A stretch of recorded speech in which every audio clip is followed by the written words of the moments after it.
ધોરણ 9 સામાજિક વિજ્ઞાન એની અંદર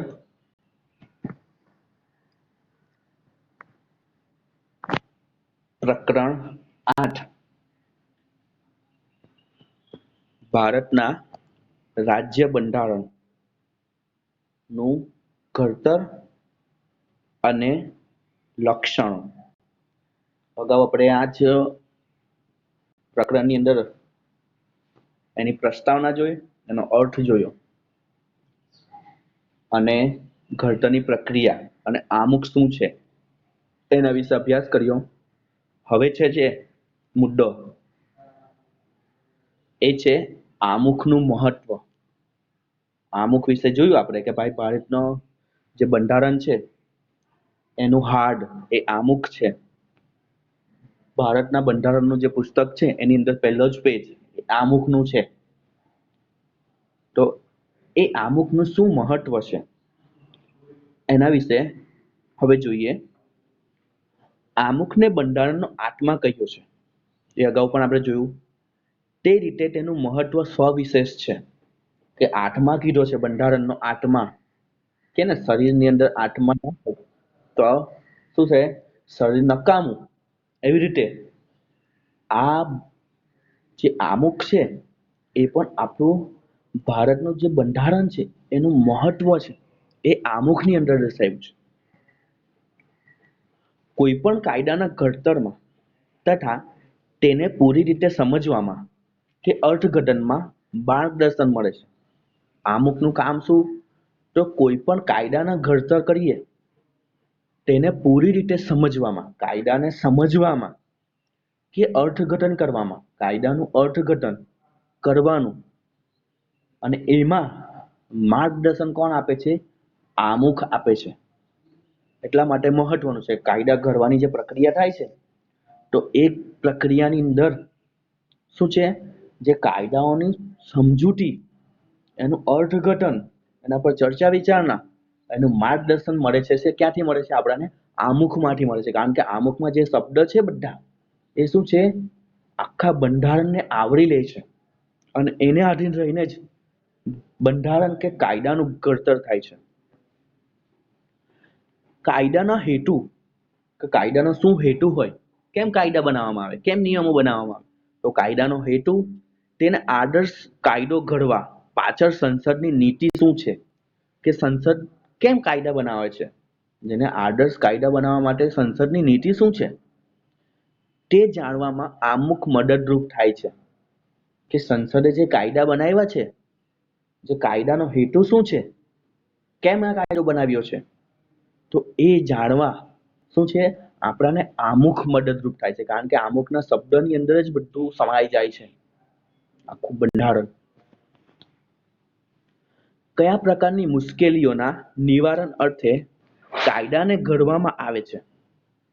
જાણીએ છીએ શાસન ચાલતું હોય અને શાસનમાં મુશ્કેલી આવે તો એ મુશ્કેલીનું નિવારણ, સરકારને જે મુશ્કેલી આવે છે એનું નિવારણ અર્થે કાયદા ઘડવામાં આવે છે. આપણને ખબર છે કે ભાઈ કાયદા કેમ ઘડવામાં આવે?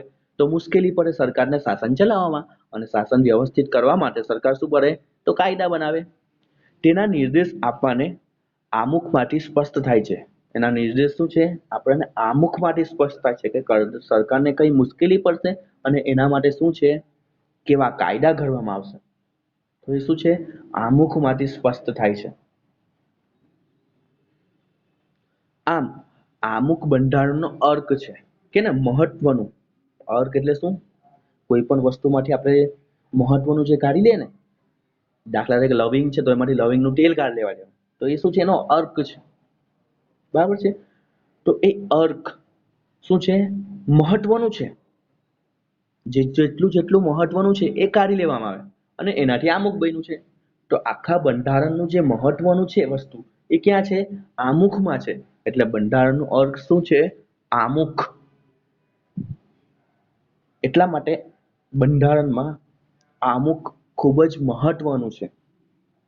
કારણ કે એમાંથી કયા કાયદા બનાવવા, કેવી રીતે બનાવવા, શું કયા કાયદા, કયા મુશ્કેલીઓ પડશે અને કાયદા બનાવવા માટે સંસદની નીતિ શું હશે, એ બધું સ્પષ્ટતા શેમાંથી મળે છે? આપણને આમુખમાંથી મળે છે.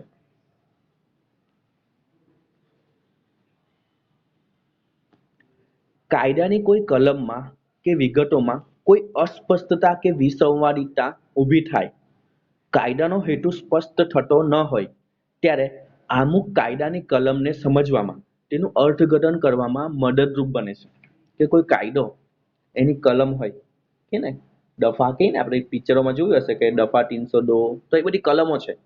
તો એ કલમો શું છે, એનો વિગતમાં કોઈ અસ્પષ્ટતા કે કલમ છે એમાં કોઈ અસ્પષ્ટતા હોય અને વિસંવાદિતા ઊભી થાય કે ભાઈ આ યોગ્ય નથી, કાયદો શું છે એ ખબર નથી પડતી, તો એ કાયદાનો હેતુ સ્પષ્ટ થાય, થતો ન હોય, કાયદો કેમ બનાવવામાં આવ્યો, આ કેટલાક કાયદા બનાવવામાં કેમ આવે ખબર નથી પડતી, તો એ સ્પષ્ટતા કોણ આપે છે, સમજવામાં, એ કાયદાની કલમને સમજવામાં અને એનું અર્થઘટન કરવામાં મદદરૂપ કોણ થાય છે, તો આપણને આમુખ થાય છે.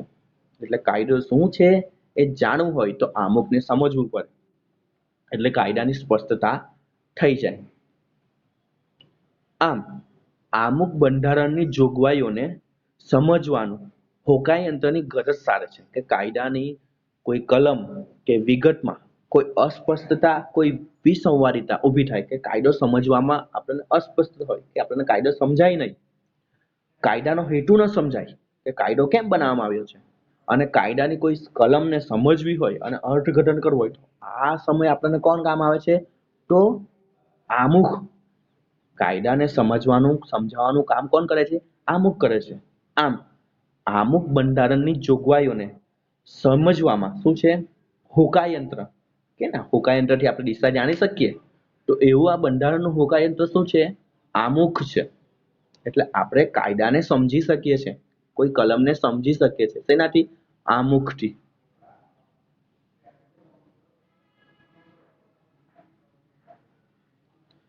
ત્યારબાદ આમુખ રાષ્ટ્રની એકતા, અખંડિતતા અને નાગરિકો વચ્ચેની બંધુત્વની ઉમદા ભાવનાનો અને આદર્શોનો પડઘો છે. કે આમુખ શું છે, તો રાષ્ટ્રની એકતા, બંધારણનું કામ શું, કાયદા બનાવવાનું, રાષ્ટ્રને એકજૂથ રાખવાનું, અખંડિતતા, કાયદાને દ્વારા શું છે, આપણો દેશને એકજૂથ રાખવાનું, એને તૂટવા ન દેવાનું, બંધારણનું કામ જ છે આપણા દેશને તૂટવા નથી દેવાનું. અને નાગરિકો વચ્ચેની બંધુત્વતા એટલે શું છે, દેશના નાગરિકો પોતે ભાઈચારાની ભાવનાથી રહે, એવા ઉમદા ભાવના, ઉચ્ચ વિચાર કહીએ ને આપણે, એવી ઉમદા ભાવનાઓનો, આદર્શોનો પડઘો છે. અમુક શું છે કે દેશને તૂટવા નથી દેવાનો, દેશને એક રાખવાનો છે અને ભાઈચારાની ભાવના પેદા કરવાનું કામ છે. એવા ઉચ્ચ વિચારો શેમાં છે, આમુખની અંદર છે. આમુખને ઉચ્ચ આદર્શો તથા ધ્યેયોનું પીઠબળ છે. કે શું છે, આમુખને પીઠબળ શેનું છે, આમુખને સપોર્ટ શેનો છે, તો ઉચ્ચ આદર્શો છે. અંદર જે શબ્દ છે એ વાંચ્યો ને, આમુખની અંદર આપણે વાંચ્યા, તો એની અંદર કેટલા બધા શબ્દ સ્પષ્ટ થાય છે, અખંડિતતા, રાષ્ટ્રીય એકતા, તો આ શું છે, બધા શબ્દ એ પીઠબળ પૂરું પાડે છે આમુખને, અને એના આદર્શો અને ધ્યેયોને, કે ધ્યેય શું છે બંધારણનો, આમુખનો શું ધ્યેય છે, તો એનું પીઠબળ પૂરું પાડવાનું કામ શું કરે છે, આવા જે શબ્દ છે, ઉચ્ચ આદર્શો, એ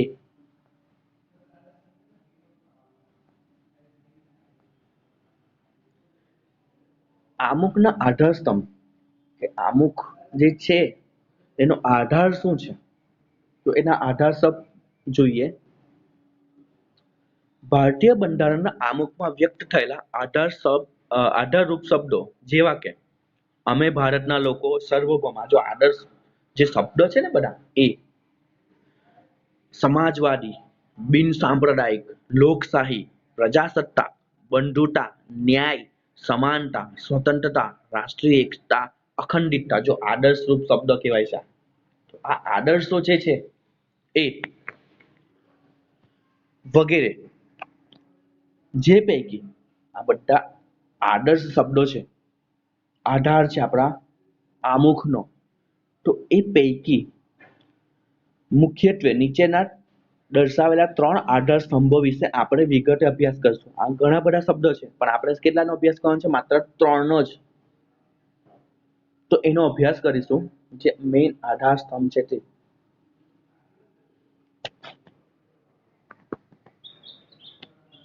એમાં પહેલું છે લોકશાહી. એટલે શું, તો ભારતના લોકોને આખરી સાર્વભૌમ સત્તા આપવામાં આવી છે. એટલે સત્તા કોની? તો લોકોની. જે મુખ્યમંત્રી બને છે, પ્રધાનમંત્રી બને છે, એ કોણ છે? લોકો જ છે. લોકોની અંદરથી જ કોઈ વ્યક્તિ, નાગરિકો, ભારતના નાગરિકોમાંથી જ કોઈ વ્યક્તિ શું કરે છે? નેતા બને છે. મુખ્યમંત્રી હોય, વડાપ્રધાન હોય, રાષ્ટ્રપતિ હોય, જે પણ છે તે લોકો જ છે. એટલે બધી સત્તા કોની પાસે? લોકો પાસે. લોકો એને નેતા બનાવી પણ શકે છે અને બીજી પસંદગી પણ ઉતરી શકે છે અને બીજાને પણ નેતા બનાવી શકે છે. એટલે લોકો જ છે સાર્વભૌમ સત્તા. બધી સત્તા કોની પાસે છે? લોકો પાસે છે. આપણે મત આપીએ છીએ ને, તો એ આપણી એક સત્તા છે જે આપણે પોતાનો પ્રતિનિધિત્વ ચૂંટીએ છીએ. તો આપણી દ્વારા જે ચૂંટાય છે અને એ આપણી પર પછી શું કરે છે? શાસન કરે છે. કોઈ એક વ્યક્તિ કે વર્ગનું શાસન અહીં નથી. કોઈ એક વ્યક્તિ કે વર્ગનું શાસન નથી, પણ શું છે? બધાનું જ છે. બધા ધર્મના, બધા સમાજના લોકો મત આપે છે અને પોતે પ્રતિનિધિત્વ ચૂંટે છે અને ત્યારબાદ એ શાસન ચલાવે છે. મુખ્યમંત્રી હોય, વડાપ્રધાન હોય, જે પણ હોય, તો શું છે? આપણા થકી જ એ છે. પરંતુ સત્તાની અંતિમ બાગડોર લોકો હસ્તક જ છે. બધી સત્તા કોની પાસે છે? લોકો પાસે છે.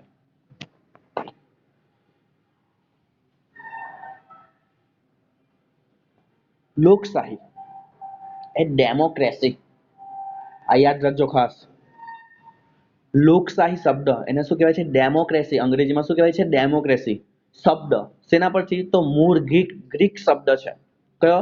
ડેમોસ એટલે લોકો અને ક્રેટોસ એટલે સત્તા માંથી ઉતરી આવ્યો છે. આ જે ડેમોક્રેસી શબ્દ છે એ કયો મૂળ શબ્દ? તો ગ્રીક શબ્દ. ડેમોસ એટલે લોકો અને ક્રેટોસ એટલે સત્તા માંથી ઉતરી આવ્યો છે. કયો શબ્દ? ડેમોક્રેસી શબ્દ, જેને આપણે ગુજરાતીમાં શું કહીએ છીએ? લોકશાહી કહીએ છીએ.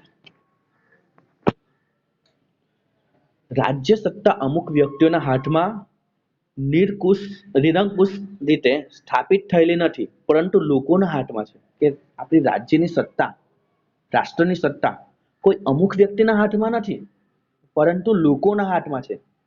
વડાપ્રધાન બન્યા છે એ આપણા થકી બન્યા છે. આપણે મત આપ્યો છે અને એના થકી બન્યા છે. એટલે સત્તા કોની છે?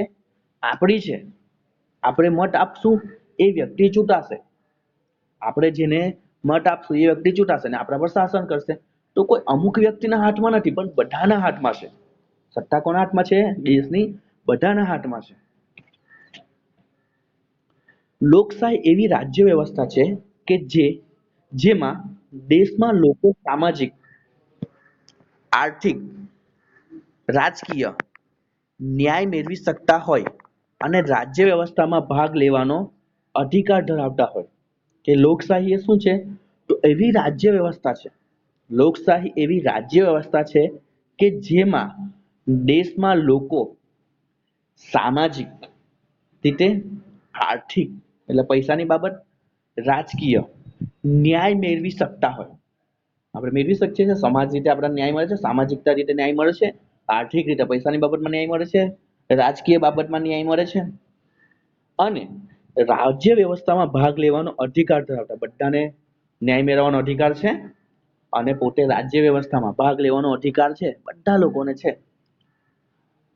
આપણને કોઈ સામાજિક રીતે, આર્થિક રીતે, રાજકીય રીતે કોઈ અન્યાય કરી શકે નહીં અને આપણે પોતે રાજ્ય વ્યવસ્થામાં ભાગ લઈ શકીએ. આપણે પોતે ઇલેક્શનમાં ઉભો તો આપણે ઉભા રહી શકીએ. આપણને કોઈ રોકી શકવાનું નથી. આપણે મત આપવો છે એને જ મત આપી શકીએ. આપણને કોઈ રોકી શકવાનું નથી. તો ભાગ લેવાનો અધિકાર ધરાવીએ છીએ. તો શું છે? આ એક લોકશાહી છે જેમાં બધાને અધિકાર આપવામાં આવ્યા છે.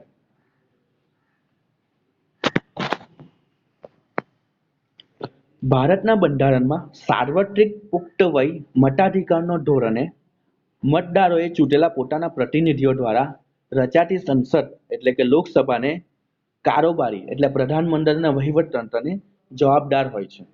કે આપણાને કેટલા? તો પુખ્ત વય મતાધિકાર. યાદ રાખજો, ભારતના બંધારણમાં સાર્વત્રિક પુખ્ત વય મતાધિકારના ધોરણ એટલે શું છે? આપણે પુખ્ત બની 18 વર્ષના જ્યારે થઈએ ત્યાર પછી જ આપણને ચૂંટણીનું ઓળખપત્ર આપવામાં આવે અને ત્યાર પછી જ આપણે શું કરી શકીએ, મત આપી શકીએ. જ્યારે આપણે 18 વર્ષના થઈએ, પુખ્ત બનીએ, ત્યાર પછી જ આપણે શું કરી શકીએ, મત આપી શકીએ અને પોતે ઇલેક્શનમાં ઊભા રહી શકીએ. જ્યારે પુખ્ત બનીએ ત્યાર પછી જ ચૂંટેલા પોતાના પ્રતિનિધિઓ દ્વારા, કે આપણે ચૂંટેલા છે, પુખ્ત વયના વ્યક્તિ, નાના બાળકો મત આપી શકતા નથી, પણ પુખ્ત વયના વ્યક્તિઓ જેને ચૂંટેલા છે એ પ્રતિનિધિઓ દ્વારા શું રચાય છે, સંસદ રચાય છે. બરાબર છે, એટલે કે લોકસભા રચાય છે અને કારોબારી એટલે કે પ્રધાનમંડળ બને છે, કે ને નરેન્દ્ર મોદી છે આપણા વડાપ્રધાન, અને એના દ્વારા બધા અલગ અલગ ખાતાઓની સોંપણી કરવામાં આવે છે, તો એનું મંત્રીમંડળ રચાય છે. અને વહીવટી તંત્ર, આખું વહીવટી તંત્ર રચવામાં આવે છે ને જવાબદાર હોય છે. બરાબર છે.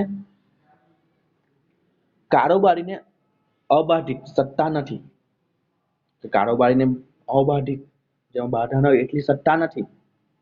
સત્તા કોની પાસે છે, આપણી પાસે છે. અબાધિત સત્તા કોની પાસે છે, આપણી પાસે, લોકો પાસે છે. કારોબારી પાસે નથી. એ તો આપણા દ્વારા ચૂંટાય છે. કેટલા વર્ષ માટે? માત્ર 5 વર્ષ માટે જ. ત્યાર પછી જો આપણે નહીં ઈચ્છીએ તો એ નહીં આવી શકે. બરાબર છે. વડાપ્રધાન બને કે મંત્રી બને તો એ આપણા દ્વારા બને. આપણે ધારીએ તો એને બીજા 5 વર્ષ પછી નહીં ચૂંટી શકીએ. તેને નિયત સમય મર્યાદા સુધી જ સત્તાનું સુકાની સોંપાય છે. કેટલા વર્ષ માટે? અબાધિત નથી કે એકવાર ચૂંટાઈ ગયા પછી આજીવન એ આપણા પર સત્તા રાજ કરે, એવું નથી. શું છે? માત્ર સમય મર્યાદા પૂરતું જ આપણા પર સત્તા રાજ કરે છે, મતલબ શાસન ચલાવે છે. ત્યાર પછી નહીં, આપણું સુકાની નહીં સંભાળે. પછી 5 વર્ષ પૂરા થાય એટલે ફરીથી ઇલેક્શન થાય, ફરીથી એ ચૂંટાય, તો એ સત્તા એના હાથમાં હોય. એટલે માત્ર કેટલા વર્ષ? 5 વર્ષ જ. તે જ પ્રમાણે રાજ્ય અને સ્થાનિક કક્ષાએ મતદારો સરકારને ચૂંટી કાઢે છે. રાજ્ય કક્ષાએ અને સ્થાનિક કક્ષાએ આપણે ઇલેક્શન થાય ને, તો એનામાં આપણે શું કરીએ છીએ? મતદાર કરીએ છીએ અને મતદાન દ્વારા શું કરે છે? સરકારને ચૂંટીએ છીએ. પ્રતિનિધિઓ ચૂંટે છે, પ્રતિનિધિઓ દ્વારા શું થાય છે? સરકાર રચાય છે.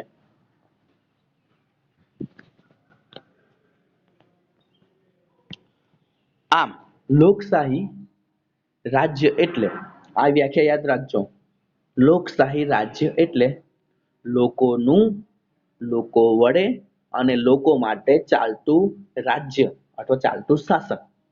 લોકોનું, લોકો વડે અને લોકો માટે ચાલતું શાસન. લોકોનું જ છે શાસન, લોકો વડે જ, એટલે આપણા થકી જ આપણે મત આપશું તો જ શાસન ચાલશે. લોકો વડે અને લોકો માટે, જે ચૂંટાયેલા સભ્ય છે એ કોના માટે કામ કરે છે? આપણા માટે જ કામ કરે છે. ચાલતું શાસન, ચાલતું રાજ્ય એટલે લોકશાહી રાજ્ય. બરાબર છે. લોકશાહીની વ્યાખ્યા આવશે, લોકોનું, લોકો વડે અને લોકો માટે ચાલતું શાસન એટલે લોકશાહી. લોકશાહી રાજ્ય એટલે શું? તો લોકોનું, લોકો વડે અને લોકો માટે ચાલતું રાજ્ય. સાચી સત્તા લોકોના પ્રતિનિધિઓમાંથી બનેલા પ્રધાનમંડળમાં સ્થાપિત થયેલા હોય છે. શું છે? કે સાચી સત્તા કોની પાસે? તો લોકો જે ઇલેક્શનમાં જીતાડે છે, જેને, જે પ્રતિનિધિ બને છે, અને બનેલા પ્રધાનમંડળ સ્થાપિત થયેલા હોય છે અને એમાંથી પ્રધાનમંડળ બને છે. પ્રધાનમંડળની રચના સંસદમાંથી જ કરવામાં આવે છે. શું છે? આપણે શું કરીએ છીએ? પ્રતિનિધિઓને ચૂંટીએ છીએ અને પ્રતિનિધિઓ શું કરે છે? એ જે ચૂંટાયેલા સભ્યો છે એમાં જે બહુમતી ધરાવતો પક્ષ હોય એ શું કરે છે? પ્રધાનમંડળ મંત્રી બને છે અને એમાંથી શું થાય છે? જે અલગ અલગ સભ્યોને અલગ અલગ ખાતાઓની સોંપણી થાય છે અને એનાથી શું થાય છે? પ્રધાનમંડળ રચાય છે. અને એ પ્રધાનમંડળ ક્યાં રચાય છે? સંસદની અંદર. અને એની રચના કોણ કરે છે? સંસદમાંથી જ થાય છે. કોઈ વ્યક્તિને શિક્ષણ ખાતું આપવામાં આવે, કોઈ વ્યક્તિને આરોગ્ય ખાતું આપવામાં આવે, તો એ આખું જે મંડળ છે, પ્રધાનમંડળ, એ ક્યાં રચાય છે? તો સંસદમાં.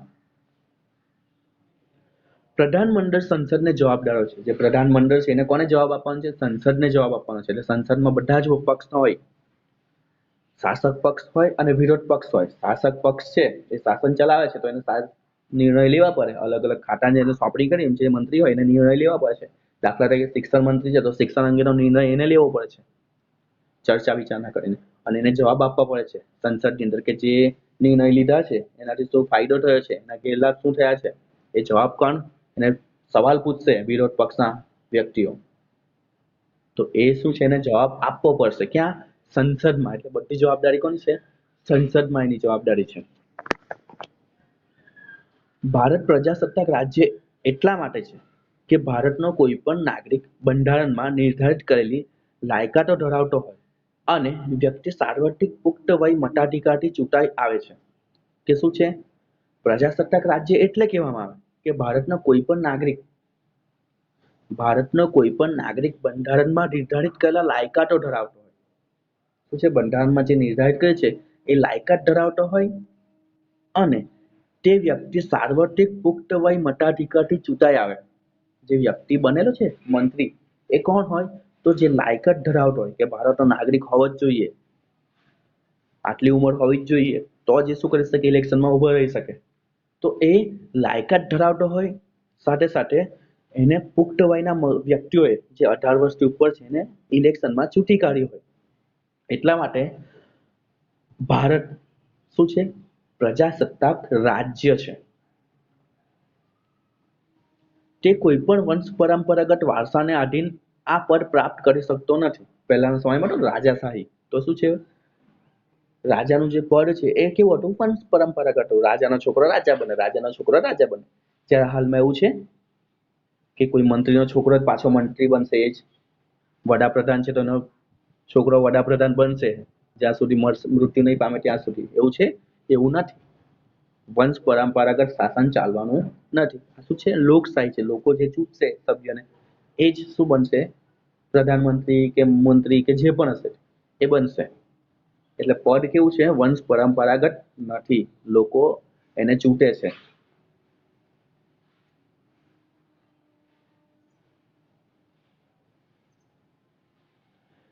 5 વર્ષ સુધી જ તે સામાન્ય સત્તા ઉપર રહી શકે છે. કે શું છે? 5 વર્ષ સુધી જ એ સત્તા પર રહે. 5 વર્ષ પછી ફરીને ઇલેક્શનમાં ઉભું રહેવું પડે અને પછી લોકો ચૂંટે તો 5 વર્ષ પછી પાછું શાસન કરી શકે. સંસદીય સરકાર સંયુક્ત જવાબદારીના સિદ્ધાંત પર કામ કરે છે. તેથી તેની જવાબદાર સરકાર પણ કહેવામાં આવે છે. શું છે? સંસદીય સરકાર છે સંયુક્ત રીતે. કોને જવાબદાર છે? સંસદને. તો એની જવાબદારી બધો જવાબદારીના સિદ્ધાંત પર કામ કરે છે. એટલા માટે શું કહેવાય છે એને? જવાબદાર સરકાર. જવાબદાર કોણ છે? સરકાર. ભારતની લોકશાહી સરકાર સ્વતંત્ર, સમાનતા અને બંધુત્વતાની ભાવનાનો સ્વીકારે છે અને તે હેતુઓને પૂર્ણ કરવા માટે પ્રયત્નશીલ રહેશે. એવી સ્પષ્ટતા આમુખમાં કરવામાં આવી છે કે શું છે? જે ભારતની લોકશાહી સરકાર છે એ શું છે? સ્વતંત્રતા, સમાનતા અને બંધુત્વતાની ભાવના સ્વીકારે છે. જે પણ સરકાર છે એ સ્વતંત્રતા, સમાનતા અને બંધુત્વની ભાવના સ્વીકારે છે અને એ હેતુને પૂર્ણ કરવા માટે જ પ્રયત્નશીલ છે. કે સ્વતંત્રતા, સમાનતા અને બંધુત્વની ભાવના માટે જ સરકાર કામ કરે છે અને એ સ્પષ્ટતા ક્યાં છે? આમુખમાં કરવામાં આવી છે. બંધારણના ઘડવૈયાઓએ ભારતના લોકોને સાર્વત્રિક પુખ્ત વય મતાધિકારનો હક આપીને હિંમતપૂર્વકની શ્રદ્ધા મૂકી છે. કે શું છે? ભારતના જે બંધારણના ઘડવૈયા છે એને સાર્વત્રિક પુખ્ત વય મતાધિકારનો હક આપીને લોકોને શું આપ્યું છે? પુખ્ત વયે મતાધિકાર. તો એનાથી એ હિંમતપૂર્વકની શ્રદ્ધા મૂકી છે. કેમ કે લોકો દ્વારા ચૂંટાય છે અને એ શાસન ચાલે છે.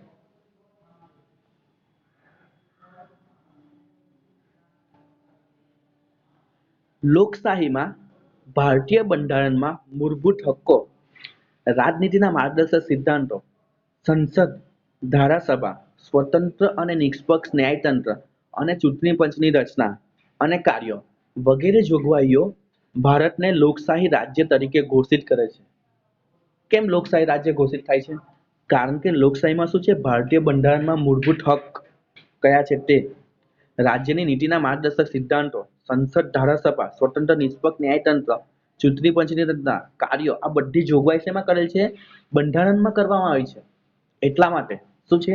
એ લોકશાહી રાજ્ય તરીકે ઘોષિત થાય છે.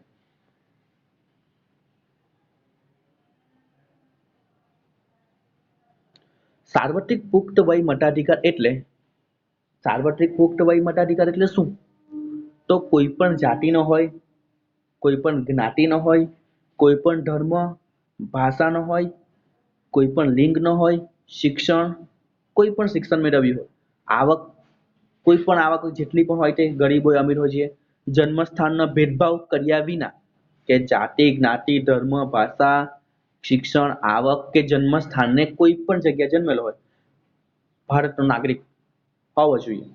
ભેદભાવ કર્યા વિના 18 વર્ષ કે તેથી વધારે ઉંમરના ભારતના કોઈ પણ નાગરિકને મત આપવાનો અધિકાર છે. એટલે ભારતનો કોઈ પણ નાગરિક અમીર હોય કે ગરીબ હોય, કોઈ પણ જાતિ, કોઈ પણ ધર્મનો હોય, સ્ત્રી હોય, પુરુષ હોય, કોઈ પણ ભાષા બોલતો હોય, ગમે તેટલું શિક્ષણ મેળવેલું હોય, ભણેલો ન હોય તો પણ શું છે, ગમે તેટલી આવક હોય, પણ એને શું છે, પુખ્ત વયે મતાધિકાર એટલે 18 વર્ષનું હોય તો શું કરી શકે છે, મત આપી શકે છે. એ આપણા ભારતના નાગરિકને અધિકાર છે. જો કે મતદાર યાદીમાં નાગરિકના નામની નોંધણી આવશ્યક છે. હા, એક બાધા છે. શું? તો મતદાર યાદીમાં એની નોંધણી થયેલી હોય છે, એટલે એની પાસે ઇલેક્શન કાર્ડ હોવો જોઈએ અને મતદાનમાં નોંધણી થયેલી હોય છે. યાદી હોય ને, મતદાર યાદી, અલગ અલગ પ્રાદેશિક રીતે મતદાર યાદી હોય, તેમાં નોંધણી ખાસ હોવી જોઈએ. તો જ એ શું કરી શકે, મત આપી શકે. અહીં આપણે આ મુદ્દો જે છે એને